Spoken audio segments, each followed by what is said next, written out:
Hello everyone, welcome to new online study point. दोस्तों, आज के इस वीडियो में हम सिंटैक्स के next part syntax of pronouns के विषय में अध्ययन करेंगे। आप वीडियो को अंत तक जरूर देखिए। तो आइए स्टार्ट करते हैं। पहला रूल है, यदि वाक्य में ये आ जाए नेदर, फिर इसके बाद में सिंगुलर सब्जेक्ट हो और सिंगुलर सब्जेक्ट के बाद फिर नोर आ जाए और फिर उसके बाद में सिंगुलर सब्जेक्ट हो, तो ऐसी कंडीशन में अगर आप वर्ब की बात करें तो वर्ब सिंगुलर फॉर्म में आएगी, या फिर जो टेंस है टेंस के अनुसार ही वर्ब का आप मैन वर्ब का प्रयोग करेंगे। एक तो बात आपको ये ध्यान रखनी है।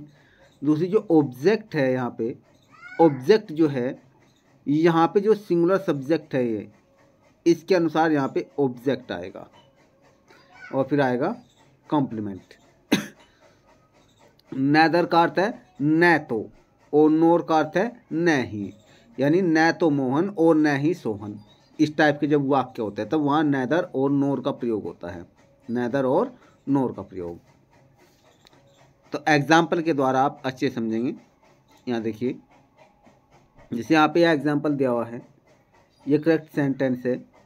नेदर राम, न तो राम, नोर न ही राधा, न ही राधा, न तो राम और न ही राधा। डजंट लर्न, याद करते हैं हर लेसन अपना पाठ। अब आप यहाँ देखिए, नोर के बाद में जो सब्जेक्ट है यहाँ राधा, ये भी सिंगुलर है, और नेदर के बाद में जो सब्जेक्ट है राम, ये भी सिंगुलर ही है। ठीक है, तो दोनों ही सिंगुलर हैं। तो हम ऐसी कंडीशन में आपको हमेशा ध्यान में रखना है, नेदर और नोर के बाद में जो सब्जेक्ट होता है यहाँ पे, इसके अनुसार ही हम यहाँ पे वर्ब का प्रयोग करेंगे, हेल्पिंग वर्ब का भी और मैन वर्ब का भी, और टेंस को फॉलो करना है। फिर इसी के अनुसार ही हम जो है ऑब्जेक्ट जो दिया होगा इसी के अनुसार हम प्रयोग करेंगे। ठीक है, तो यहाँ पे देखिए, राम तो पुरुष है, इसके लिए ऑब्जेक्ट तो क्या आ जाता है यहाँ पे, हिज होता। लेकिन यहाँ राधा है, स्त्री है, तो क्या कहेंगे यहाँ पे, हर हो जाएगा, हर लेसन। तो यहाँ पे ये करेक्ट सेंटेंस है। वाक्य इनकरेक्ट कैसे दिया जा सकता है, ये देखिए आप। Neither Ram no Radha doesn't learn, यहाँ पे हिज दे देगा, जबकि आपको ध्यान रखना है हिज नहीं आएगा, क्योंकि राधा के लिए जो प्रोनाउन है सब्जेक्टिव केस में तो सी होता है, ऑब्जेक्टिव केस में यहाँ पे जब आता है वो आता है हर, पॉजेसिव केस में भी हर आता है। यहाँ पे लेसन आया हुआ है तो यहाँ हिज नहीं आएगा, यहाँ पे हर आएगा। एक तो मिस्टेक दी जाएगी, ये आपको ध्यान रखना है। दूसरी मिस्टेक क्या दी जा सकती है इसमें, neither Ram no Radha doesn't learn, फिर यहाँ पे देयर दे देगा। यहाँ क्या हुआ, राम और राधा दो व्यक्ति मान लिए, इन दोनों दो व्यक्ति हो गए यहाँ पे, दोनों को एक ही साथ काम करने के लिए, तो यहाँ देयर दे देगा, जबकि देयर यहाँ पे गलत रहेगा। तो आपको ये ध्यान रखना है, राधा के बाद यानी नोर के बाद में जो सब्जेक्ट है राधा, इसी के अनुसार यहाँ पे प्रोनाउन का यूज होगा। ठीक है, नेक्स्ट सेंटेंस देखिए, neither Shalini nor Peter was sending his message. न तो शालिनी न ही पीटर अपना संदेश भेज रहा था। अब यहाँ देखिए, यहाँ जो हिज आया है ये पीटर के अनुसार आया है। पीटर क्या है, एक नाउन है, सिंगुलर सब्जेक्ट है, और ये मेल है, जबकि शालिनी क्या है, फीमेल जेंडर है। ठीक है, तो ऐसी कंडीशन में आपको ध्यान रखना है, यहाँ पे नोर के बाद में जो सब्जेक्ट है पीटर, इसके अनुसार ही हम ऑब्जेक्ट का प्रयोग करेंगे। लेकिन यहाँ मैसेज क्या है, नाउन है, तो इससे पहले जो होगा यहाँ पे हिज आएगा पीटर के अनुसार। मिस्टेक कैसे दी जा सकती है ये भी देखिए आप। यहाँ दिया हुआ है नेदर शालिनी नॉर पीटर वो सेंडिंग हर मैसेज, ये हर गलत हो जाएगा, क्योंकि शालिनी के अनुसार हम ऑब्जेक्ट का प्रयोग नहीं करेंगे, बल्कि नोर के बाद में जो सब्जेक्ट है पीटर, पीटर के अनुसार यहाँ पे ऑब्जेक्ट का प्रयोग करेंगे। ठीक है, जो प्रोनाउन है यहाँ पे उसका प्रयोग करना है। अब यहाँ देखिए ये ऑब्जेक्ट ही तो हो गया यहाँ पे, क्योंकि ये पॉजेसिव केस में है, यहाँ पे प्रोनाउन आ गया। अब इसके बाद देखिए दूसरे टाइप से क्या मिस्टेक दी जा सकती है। नेदर शालिनी नॉर पीटर वो सेंडिंग देयर मैसेज लिख देगा। यहाँ देयर नहीं आएगा, क्योंकि शालिनी और नॉर पीटर जो दिया हुआ है, पीटर के अनुसार यहाँ पे प्रोनाउन आएगा। क्या आएगा? वो हिज आएगा। यहाँ पे हिम भी दे सकता था, जबकि वो गलत हो जाता, क्योंकि हिम नहीं आएगा, क्योंकि मैं यहाँ मैसेज दिया ना, मैसेज अपना मैसेज, तो पीटर के अनुसार अपने की अंग्रेजी यहाँ पे हिज हो जाएगी। इस प्रकार आप सही करेंगे। नेक्स्ट रूल है यहाँ पे नेदर आ गया, इसके बाद में फिर सिंगुलर सब्जेक्ट है, फिर नोर, और नोर के बाद में आ गया प्लूरल सब्जेक्ट। कौन सा सब्जेक्ट? Plural subject. तो आप जो वर्ब प्रयोग करेंगे वो प्लूरल सब्जेक्ट के अनुसार ही वर्ब प्रयोग करेंगे यहाँ पे, और टेंस का आपको ध्यान रखना है। ये आपको विशेष तौर से वर्ब का प्रयोग करते हुए ध्यान रखना है। फिर जो ऑब्जेक्ट है, ऑब्जेक्ट भी हमारा जो प्रोनाउन होगा यहाँ पे ऑब्जेक्ट, वो भी प्लूरल सब्जेक्ट के अनुसार ही होगा, और बाद में कॉम्प्लीमेंट आ गया। जैसे वाक्य दिया हुआ है, नेदर द टीचर, न तो अध्यापक, नोर न ही, द प्योन चपरासी, कंप्लीटेड पूरा किया, देयर वर्क अपना कार्य। न तो अध्यापक ने और न ही चपरासियों ने अपना कार्य पूरा किया। अब ये सेंटेंस सही है, लेकिन यहाँ पे इनकरेक्ट सेंटेंस कैसे एग्जाम में दिया जा सकता है? आपको क्या देखना है? नेदर के बाद में सिंगुलर सब्जेक्ट है, फिर नोर आ गया, नोर के बाद में प्लूरल सब्जेक्ट है। ये यहाँ पे पास्ट टेंस हो गया यहाँ पे वर्ब। फिर इसके बाद में जो यहाँ ऑब्जेक्ट दिया है, ऑब्जेक्ट का जो प्रोनाउन है यहाँ पे हिज दे दिया। हिज तो टीचर के अनुसार है, क्योंकि टीचर सिंगुलर है, जबकि यहाँ पे प्योन जो दिया हुआ है ये प्लूरल है। इस प्लूरल के लिए जो प्रोनाउन होगा यहाँ पे वो देयर हो जाएगा। क्या हो जाएगा? देयर। दैम वर्क नहीं कहेंगे, देयर वर्क कहेंगे। तो ये इस तरह से इनकरेक्ट सेंटेंस हो जाएगा और ये करेक्ट सेंटेंस हो जाएगा। ये आपको ध्यान रखना है।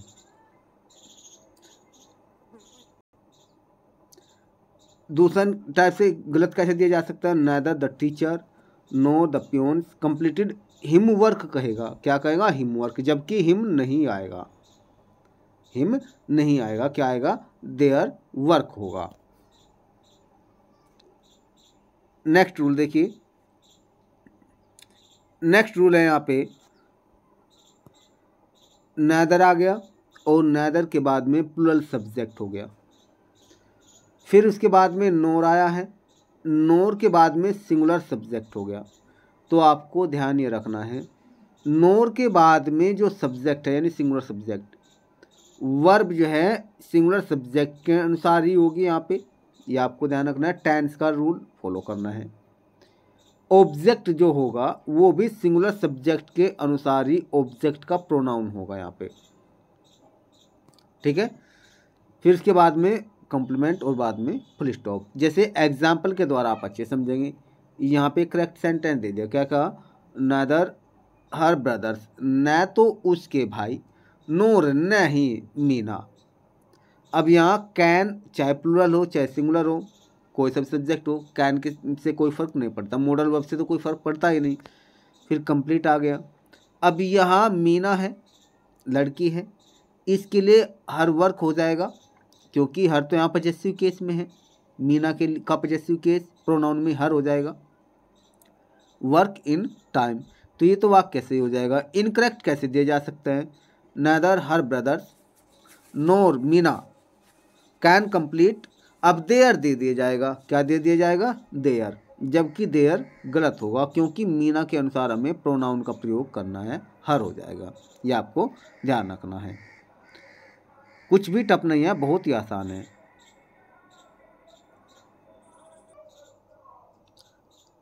नेक्स्ट रूल है आइदर। आइदर का अर्थ है या तो।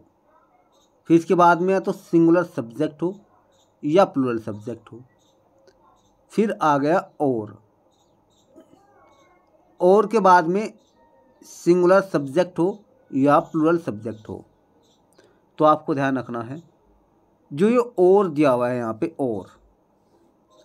और के बाद में जो भी सब्जेक्ट होगा उस सब्जेक्ट के अनुसार ही वर्ब का प्रयोग करेंगे और इस सब्जेक्ट के अनुसार ही ऑब्जेक्ट का प्रयोग करेंगे प्रोनाउन में।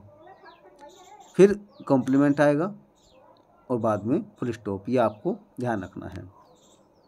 आइदर मोहन और सोहन, इसका अर्थ हो गया या तो मोहन या सोहन। आइदर और का अर्थ है या तो या। ठीक है, तो जैसे यहाँ पे एग्जाम्पल के द्वारा समझेंगे और अच्छे से। यहाँ देखिए,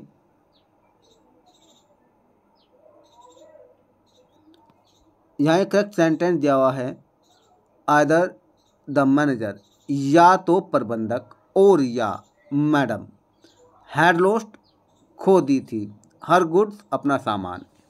अब यहाँ पे हर का जो प्रयोग हुआ है, ये जो प्रोनाउन है हर, यहाँ पे ये किसके अनुसार आया है? मैडम के अनुसार आया है, क्योंकि हमें तो और के बाद का सब्जेक्ट देखना है और सब्जेक्ट के अनुसार ही हमें प्रोनाउन का प्रयोग करना है। नेक्स्ट देखिए, इसमें मिस्टेक कैसे दी जा सकती है? बहुत ही आसान है। यहाँ दिया आइदर द मैनेजर और मैडम हैड लॉस्ट, यहाँ पे मैनेजर के अनुसार ही दे देगा, ये गलत हो जाएगा। या यहाँ देयर दे देगा, THEIR, ये भी गलत हो जाएगा। तो यहाँ तो मैडम के अनुसार क्या आना था? हर। नेक्स्ट सेंटेंस है, आइदर अशोकास सन्स, या तो अशोक के बेटे, और या द टीचर, अध्यापक, सोल्ड, बेची, हिज कार, अपनी कार। अब आपको ध्यान रखना है क्योंकि और के बाद में द टीचर सिंगुलर है, इसलिए हिज आएगा यहाँ पे। अगर यहाँ दिया जाएगा देयर तो ये गलत हो जाएगा। क्यों? क्योंकि देयर का प्रयोग तो सन्स के अनुसार हुआ है, तो इसलिए यहाँ पे ये वाक्य सही है और ये गलत हो जाएगा। ये आपको ध्यान रखना है। नेक्स्ट एग्जाम्पल देखिए, यहाँ कहा है इसमें, आइदर आई और you will wash your hands, यहाँ पे या तो मैं या आप अपने हाथ धोंगे, ये कहा है इसमें। तो यहाँ पे और के बाद में यू दिया है, तो यू के अनुसार ही हम जो प्रोनाउन है योर हैंड्स कहेंगे, यानी यू के साथ अपने की अंग्रेजी योर करेंगे, योर हैंड्स। ठीक है, ये सही हो जाएगा। लेकिन इनकरेक्ट सेंटेंस में क्या देते हैं? माई हैंड्स, ये गलत हो जाएगा क्योंकि माई तो आई के अनुसार हुआ है, जबकि आना कहीं के अनुसार है। और के बाद में जो सब्जेक्ट दिया होता है उसी के अनुसार हम प्रोनाउन का प्रयोग करेंगे, ये आपको ध्यान रखना है। नेक्स्ट रूल है नॉट ओनली, इसका अर्थ हुआ न केवल। फिर इसके बाद में या तो सिंगुलर सब्जेक्ट आ जाए या फिर जो है प्लूरल सब्जेक्ट आ जाए। फिर इसके बाद आया बट ऑल्सो, बट ऑल्सो का अर्थ है अपितु या बल्कि। फिर इसके बाद में भी सिंगुलर सब्जेक्ट हो या प्लूरल सब्जेक्ट हो। तो आपको ध्यान रखना है, बट ऑल्सो के बाद में जो भी सब्जेक्ट होगा, बट ऑल्सो के बाद में, तो उसी के अनुसार ही हम मैन वर्ब का प्रयोग करेंगे। टेंस का हमें ध्यान रखना है। ठीक है, ऑब्जेक्ट जो लिखा जाएगा ऑब्जेक्ट प्रोनाउन में, कहीं में प्रोनाउन में, तो प्रोनाउन भी हम ऑब्जेक्ट के रूप में बट ऑल्सो के बाद में जो सब्जेक्ट होगा उसी के अनुसार हम प्रयोग करेंगे। ये आपको रूल ध्यान रखना है। एग्जाम्पल के द्वारा ये बहुत अच्छे समझ लेते हैं। जैसे यहाँ पे कहा है इसमें, नॉट ओनली कृष्णा, न केवल कृष्णा, बट ऑल्सो अपितु माई सर्वेंट्स, मेरे नौकर भी, न केवल कृष्णा बल्कि मेरे नौकर भी, वर डांसिंग, नृत्य कर रहे थे, इन देयर रूम, अपने कमरे में। अब यहाँ देखिए, यहाँ बट ऑल्सो के बाद में जो सब्जेक्ट है माई सर्वेंट्स, ये प्लूरल है, तो इसी के अनुसार तो वर्ब आ गए प्रेजेंट, ये पास्ट कंटिन्यूअस टेंस में वर आ गई। ठीक है, और डांसिंग यानी टेंस का ध्यान रखा है। फिर इसके बाद में जो यहाँ पे ऑब्जेक्ट यहाँ पे देयर रूम, अब इसमें प्रोनाउन का प्रयोग आएगा सर्वेंट्स के अनुसार, देयर हो जाएगा, तो ये वाक्य सही है। ठीक है। लेकिन इनकरेक्ट सेंटेंस कैसे दिया जाएगा, नॉट ओनली कृष्णा, न केवल Krishna, but also my servants, अपितु मेरे नौकर भी। एक तो वोज दे देगा यहाँ पे, जबकि ये गलत हो जाएगा। फिर यहाँ दे दिया जाएगा माई, ये भी गलत हो जाएगा। ठीक है। या यहाँ दिया जाता हिज, हिज भी गलत हो जाता, क्योंकि यहाँ पे सर्वेंट्स के अनुसार देयर आएगा। तो ये वाक्य इस प्रकार आपको सही करने हैं। नेक्स्ट रूल देखिए, नेक्स्ट रूल है यहाँ पे नन बट, यानी कोई नहीं अपितु। फिर कोई भी सिंगुलर सब्जेक्ट हो या प्लूरल सब्जेक्ट हो। सिंगुलर सब्जेक्ट है तो उसी के अनुसार हम मैन वर्ब का प्रयोग करेंगे टेंस के अनुसार। ठीक है। ऑब्जेक्ट या सिंगुलर सब्जेक्ट के अनुसार लिखेंगे प्रोनाउन में। अगर है प्लूरल सब्जेक्ट तो हम मैन वर्ब का प्रयोग करेंगे प्लूरल सब्जेक्ट के अनुसार, टेंस का हमें ध्यान रखना है। और ऑब्जेक्ट का जो प्रोनाउन है वो भी प्लूरल सब्जेक्ट के अनुसार ही लिखेंगे, फिर कंप्लीमेंट होगा। जैसे यहाँ पे कहा इसमें none but I am learning my lesson, यानी मेरे अलावा, अर्थात कोई नहीं, ये भी कह सकते हैं कोई नहीं बल्कि मैं ही अपना पाठ याद कर रहा हूँ, यानी और कोई पाठ याद नहीं कर रहा, केवल मैं ही कर रहा हूँ, सिंपल सी भाषा में कहता है ना। तो ऐसी कंडीशन में आई के अनुसार हम टेंस का रूल फॉलो करेंगे, और जो हमारा प्रोनाउन होगा वो भी आई के अनुसार ही होगा, यानी माई लेसन कहेंगे। तो इस प्रकार आपको ध्यान रखना है। ये बहुत ही मोस्ट इंपॉर्टेंट रूल है। आशा करते हैं आपको वीडियो अच्छी लगी होगी। यदि आपको वीडियो अच्छी लगे दोस्तों तो आप वीडियो को लाइक करना ना भूलें, और साथ ही साथ आप चैनल को सब्सक्राइब करके बेल आइकन का बटन प्रेस कर शेयर करना ना भूलें, ताकि आने वाली हर एक वीडियो का नोटिफिकेशन आपको समय से मिल जाए। फिर मिलता है नए वीडियो में नए कंटेंट के साथ। वीडियो को अंत तक देखने के लिए थैंक यू।